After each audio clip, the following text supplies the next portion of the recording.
Alright guys, welcome! I've been away for a while, but I've been studying some really interesting things that I can't wait to share with you. But for now, we're going to go over a trail mix that is sprouted, soaked, and delicious, and then going to show a variation on that. So this trail mix is made with pumpkin seeds, sunflower seeds. Those have been sprouted in water for at least 8 hours. And then walnut pieces, pecan pieces, and if you'd like, almonds, whatever you want to put in there. And those have been soaked for at least 8 hours. And then cranberries. And I just mix that up, put in a little chocolate, whatever you like, and mix that up and make it a nice balanced proportion. It's a really nice snack.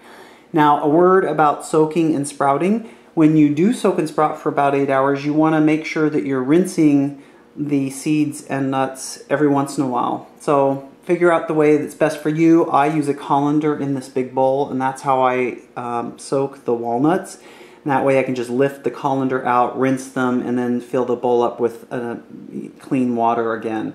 With everything else, I'll use pots and pans, just soak them with water, and then when I rinse those, I just pour them into a common colander and then put them back into the pot or pan or bowl or whatever, and fill them up with water again, let them soak a little bit more. So when that's all done, you're done soaking, then you can put these in the food dehydrator, and I put them in for at least 12 hours. I want the pecans to be almost like they're roasted. They're very crunchy and have a really nice texture to them, and so do the pecans.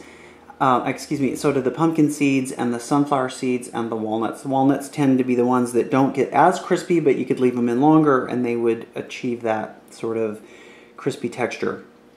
Alright, so now the other thing is I set my dehydrator to a little over 105 degrees, but well under 115 degrees, and since the dehydrators aren't, they're not perfectly thermostatically controlled, I think that that's a pretty safe range. Anyway, so now we're going to make a drizzle topping, and we're going to use coconut butter. And you can use any brand that you want. This is one that I found in San Francisco. Most health food stores carry it. It's just raw, 100% organic coconut butter, which is different than coconut oil. Coconut butter is actually sweeter. The meat of the coconut is used in this process, and it's a little more close to the coconut than a coconut oil is, but coconut oil will work just as fine. And then what I'm doing is I put the coconut butter in here. I did melt it, and I put it in the dehydrator to warm it up. And then I put it in this little container, my Magic Bullet, which I love, but this one I'm using just manually mixing. I didn't have any cacao powder, which is fine. I mean, I'm not very dogmatic when it comes to eating raw foods. I think if you eat more raw foods, that's the direction that we want to take this. We don't want to be militant about the ingredients that we use. So anyway, I had Hershey's Cocoa. That's the chocolate. I put some sea salt in here. You can salt it as much or as little as you like, or not at all, but I want that sweet and salty flavor. Since the coconut butter is already sweet, I added some agave because I needed to get this mixture so I could mix it. And I'm going to add some maple syrup because I do want this to be super sweet. And again, I'm just drizzling it over this mix right here that I added almonds to. And then I'm going to put this in the refrigerator, and what will happen is the coconut butter will solidify and the chocolate will become, like a nice hard coated chocolate. So what's great about this is in the summer when it's really hot, which it is here in Sacramento, and it's already starting to get hot even though it's not summer, having this in the refrigerator will give us a nice cool snack with a nice chocolate bite. So anyway, enjoy and happy spring.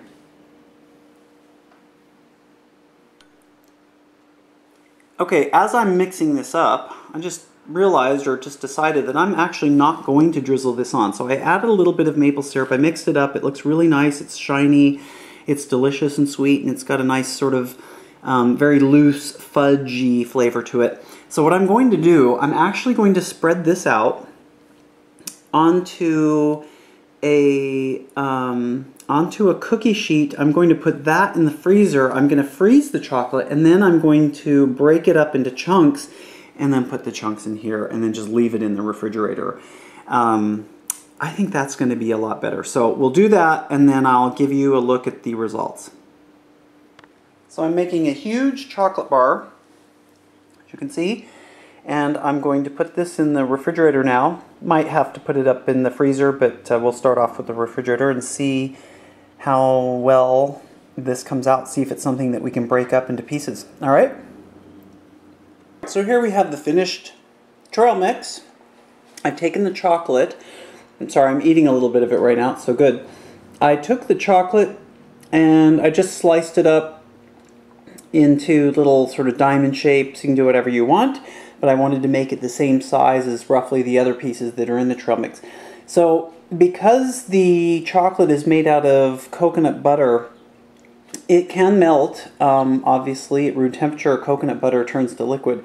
So what you want to do is keep this in the refrigerator or in the freezer. In my case, I keep it in the freezer because I love how the cranberries get kind of chewy like a gummy bear, or raisins get really chewy, and the chocolate tastes really great. And it's just really nice on a hot summer day to have a cool trail mix. So there you go. Enjoy.